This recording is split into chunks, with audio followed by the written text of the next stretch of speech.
दिल्लीतून ही दृश्य आपण सध्या बघतोय। माजी पंतप्रधान डॉक्टर मनमोहन सिंग यांची अंत्ययात्रा सध्या सुरू झालेली आहे। त्यांचं पार्थिव हे त्यांच्या निवासस्थानी म्हणजेच 3 मोतीलाल नेहरू मार्ग या ठिकाणी काल दिवसभर ठेवण्यात आलं होतं आणि त्या ठिकाणी अनेक महत्त्वाच्या नेत्यांनी त्यांचं अंत्यदर्शन घेतलं।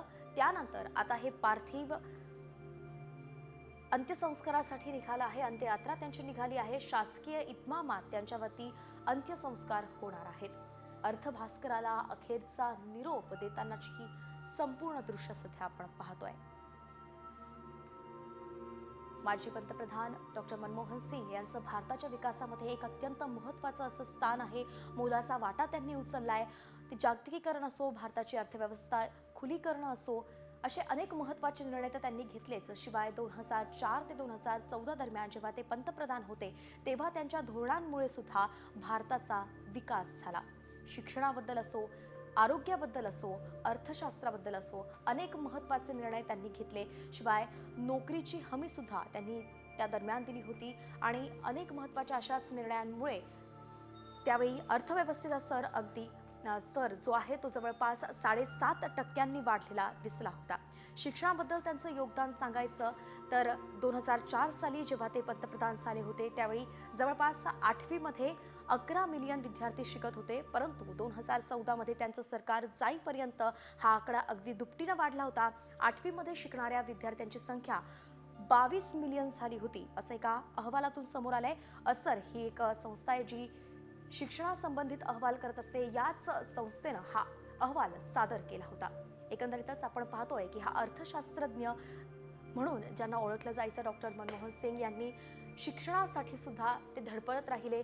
प्रत्येक मुलाला शिक्षण हा त्याचा मूलभूत अधिकार असावा म्हणून त्यांनी आपल्या कार्यकाळात यासाठी काम केलं। अनेक महत्त्वाची धोरणं आखली। सोबतच त्यांनी नरेगासारखी नोकरीची हमी देणारी योजना सुद्धा सुरू केली। मनरेगाही त्यांनीच सुरू केलं होतं।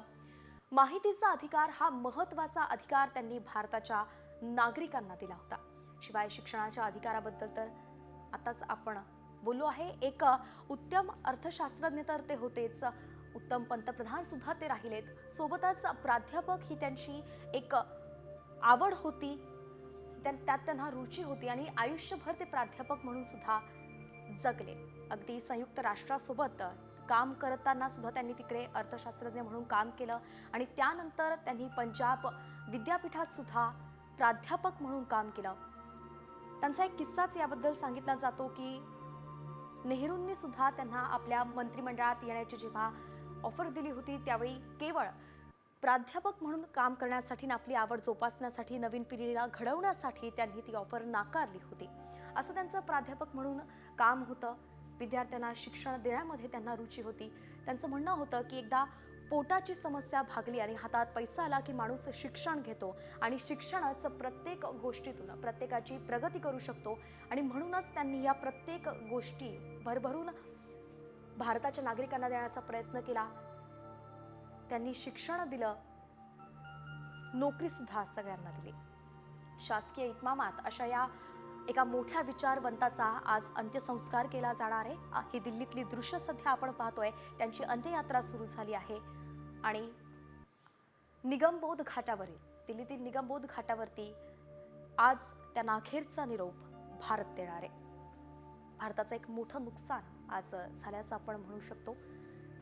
एक मोठा विचारवंत, अर्थतज्ञ, प्राध्यापक, माजी पंतप्रधान, उत्कृष्ट राजकारणी आज भारतानं गमावलाय।